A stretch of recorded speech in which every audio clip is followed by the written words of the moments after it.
So with creating an ideal client profile, you can divide it into two sections. You can divide it into demographics and you can also divide it into psychographics. Now, demographics will really look on the characteristics of the population. So for example, age and so forth. While psychographics, you're really looking on psychological elements because you really want to get into their mind.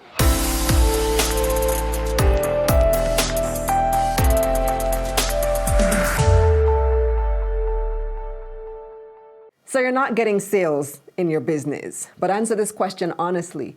Do you really know who you're trying to sell to? Or are you just trying to reach everybody because everybody should want to buy what you're selling? No, you need to create an ideal client profile. We're going to talk about it. I'm Kalila Reynolds, and it's time for another episode of Money Moves JA, brought to you in partnership with EXIM Bank's Business Advisory Service, giving you the tools to grow your business. My guest today is Ashantia Stewart. She's CEO of Ascendev. Hi, Ashantia. Welcome to Money Moves JA. Hi, thanks for having me. So you're a small business owner, Ascendev. Tell me about your company. So Ascendev is a digital marketing business that aims to help individuals to get more clients online, because there are lots of individuals, and if you're not tapping into that online market, you are losing so much sales because billions of people use Google every day and millions are on social media platforms. So you need to actually get right there. And we aid individuals with website development as well as social media management. But we're here today to talk about sales. So how did you get into that part of the business? So without sales, then you're not making anything. And everyone has to sell, but it's just a matter of how good you are at selling. I mean, you can have a business that's barely making anything, and then you can have a business that just because they have the ideal client profile and that's absolutely set out, they are making good amount per month. So sales, it just has to come natural. You have to be a people person. You can't be a robot when it comes to it. And you just have Funny to enough, talk. we just spoke about AI. I don't know, maybe you can be a robot these days. But you touched on a very important phrase, which is really the essence of our conversation today, creating the ideal client profile. My team just went through this exercise with a sales consultant as well. What is that ideal client profile? So with creating an ideal client profile, you can divide it into two sections. You can divide it into demographics and you can also divide it into psychographics. Now, demographics will really look on the characteristics of the population. So for example, age and so forth. While psychographics, you're really looking on psychological elements because you really want to get into their mind. You really want to understand how they think, right? So questions on the demographics could be, what's the individual's gender? What's their age? Because if you know their age, you won't market to a teen the same way that you market to an older individual. It just will have this disconnect. It won't make any sense. And then psychographics, as I said, you really get to know how they think. So you really look into their issues. And for example, even with Seven Crave, the delivery company, they're like, I know that you have money and you want food right now. I don't want you to go to the supermarket, come home, cook for 2 hours. You want KFC right now? Let me get that to your door. Simple marketing.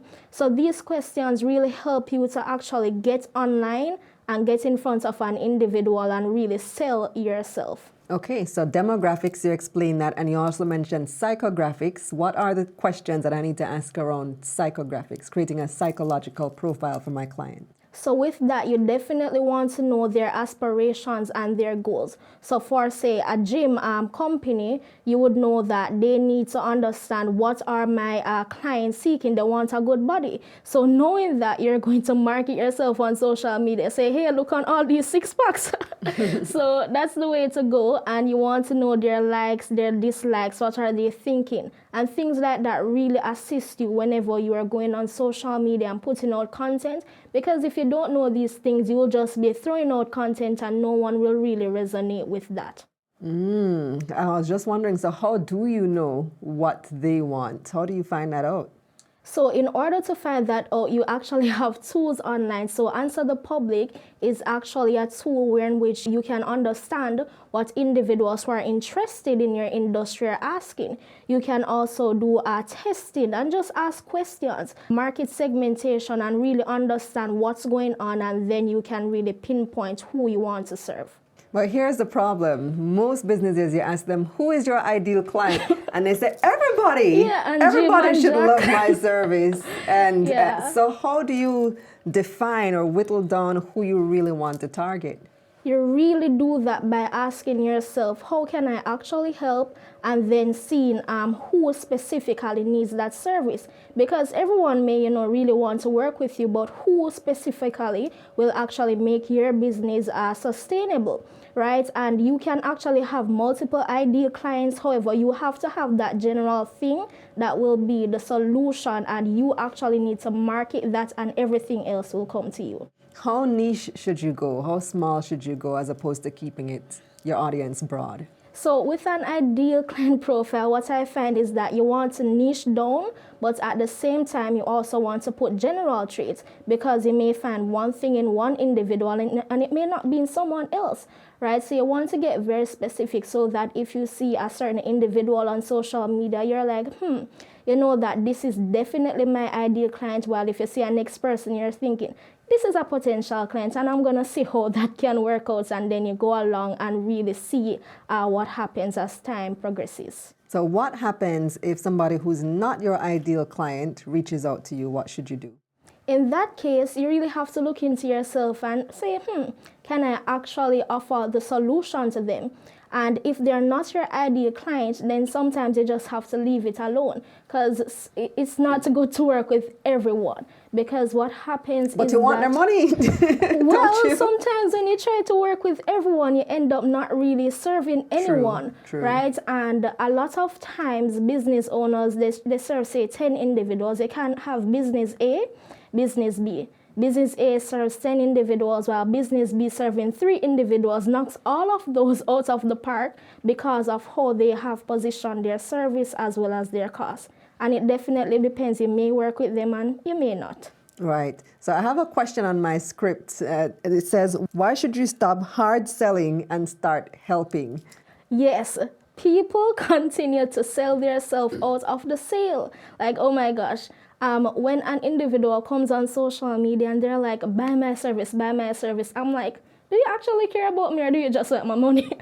So I'm like, you actually need to show me that you care. And in order to show me that you care, you need to identify my likes, my dislikes, my issues, and you need to now position yourself and sell that service or product to me so that I can know, okay, this will actually work, and I'm not going to waste my money and just test it out.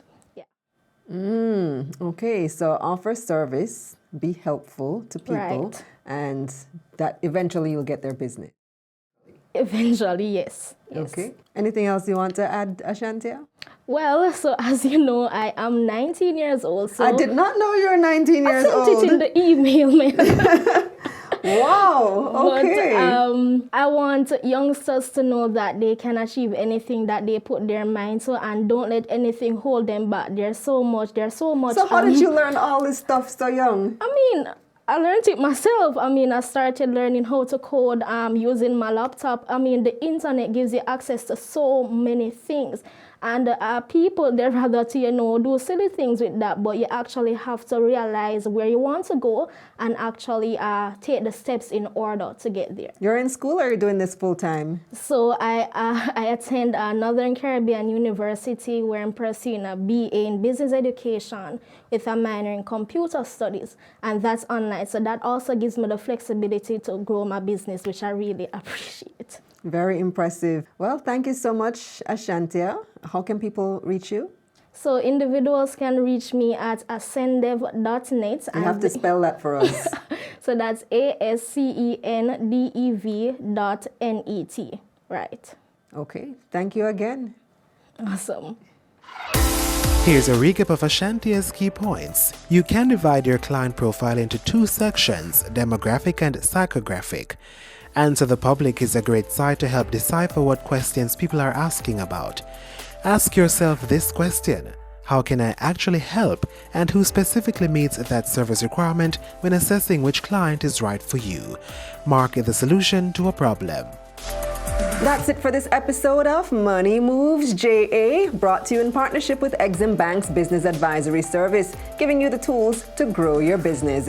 Visit their website at eximbankja.com, and of course, you can get a summary of this episode on my website, KalilaReynolds.com. See you next time.